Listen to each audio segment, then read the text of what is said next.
আসসালামু আলাইকুম। পবিত্র ঈদ উল ফিতরের শুভেচ্ছা জানিয়েছেন উপজেলা পরিষদের সাবেক ভাইস চেয়ারম্যান হাফেজ মাওলানা রেদওয়ানুল কারিম রাবি। মোহাম্মদ আসাদ আলী, বোচাগঞ্জ, দিনাজপুর প্রতিনিধি। বিস্তারিত আমি আয়েশা ইভা। পবিত্র মাহে রমজান শেষে এলো খুশির ঈদ। এই আনন্দ বয়ে আনুক সকল মানুষের ঘরে ঘরে।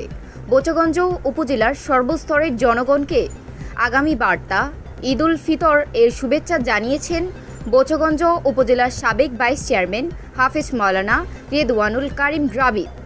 তিনি শুভেচ্ছা বার্তার উপজেলাবাসীকে পবিত্র ঈদ উল ফিতরের শুভেচ্ছা ও ঈদ মুবারক জানিয়ে তিনি বলেন, পবিত্র মাহে রমজান আমাদের অনেক কিছু শিক্ষা দেয়।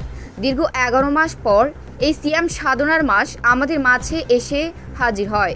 ঈদ মানে শান্তি, হিংসা, বিদ্বেষ ভুলে সাম্য, মৈত্রী ও সম্প্রীতির বন্ধনে আবদ্ধ হওয়ার মাধ্যমে হচ্ছে ঈদ। ঈদ মানে শান্তি, ঈদ মানে সকলের আনন্দের দিন।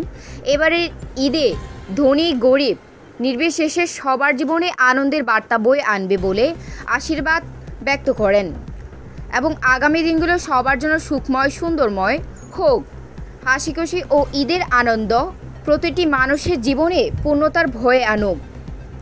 ব্যক্তি, পরিবার, সমাজ ও রাষ্ট্রীয় জীবনে সৌহার্দ্য ও সম্প্রীতির মেলাবন্ধন ও পরিব্যক্ত লাভ করুন।